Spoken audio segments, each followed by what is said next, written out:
Xiao. I am the deacon in charge of worship and media at the Grace Chinese Gospel Church. I am a father of a beautiful, almost 11-month girl, and I'm an architect by profession, and I work at the TTC. How has this community impacted your life? It's impacted a lot because I joined this church communities when I was 14, which is more than 20 years ago. I think it's taught me that relationships are very important, which is actually not something that Chinese culture talk about a lot, especially relationship with friends. But it taught me that relationship with people and relationship with God was very vital in my life, and it actually helps a lot inform who I am as a person and how I guess define my principles, values, and things like that. Very different from what I guess the world teaches as well. Throughout the years, how have you seen your faith grow? I think a lot of my faith is defining what it means to love. And I think people who knew me when I was a teenager knew that anytime they asked me what my purpose or my thoughts are, I always brought up the idea of love. But I think over the years, as I matured as a person, as I entered into different phases of relationship and life, I've really grown in understanding what it means to love and be loved, and what it means for God to love us, and what it means for us to love God. What's one spiritual discipline that kind of stuck with you throughout the years, or maybe grown into? So one of the spiritual discipline that I guess I practice often, or has really developed in me over the last while, has been the practice of prayer. But not necessarily prayer in a sense that everybody thinks about, where you stop, take time, pray at the end of the day, in the morning, or set time, but rather prayer as a constant dialogue and constant conversation with God, where, especially in the last 5 years, just of busyness and of all the things I've gone through, of being sick and everything, it's required me to more spend time in a consistent manner with God rather than just set aside time to just talk to him at a specific time, because that's how I guess I am able to sustain the things I do, and also sustain a lot of the things I experienced in the past. What would you say to somebody that may be struggling with prayer, with maybe making time to pray, or even developing a posture of prayer as you were describing?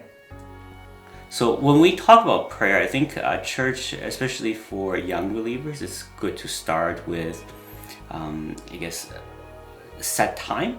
I see it almost like relationship building with other people, or dating or something like that, where when you first start dating, you set time with somebody and you meet them maybe once a week, twice a week, and so on and so forth. But as you grow and develop, prayer is something that naturally develops. There's no set standard or set rules, because it is your conversation with God. It's very personal and very, very intimate.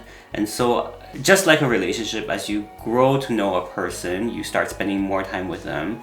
You stop setting time to meet with them. For example, I'll meet you Tuesday at this time, but rather it's just now expected that you'll be there, and so on and so forth. So that's how prayer is. You start with set time, and then you eventually slowly just find that you can talk to God anytime you want, and then that's how it develops, and it becomes more natural, and it becomes more a practice of the presence of God rather than just asking God for specific things or telling God specific things at specific time.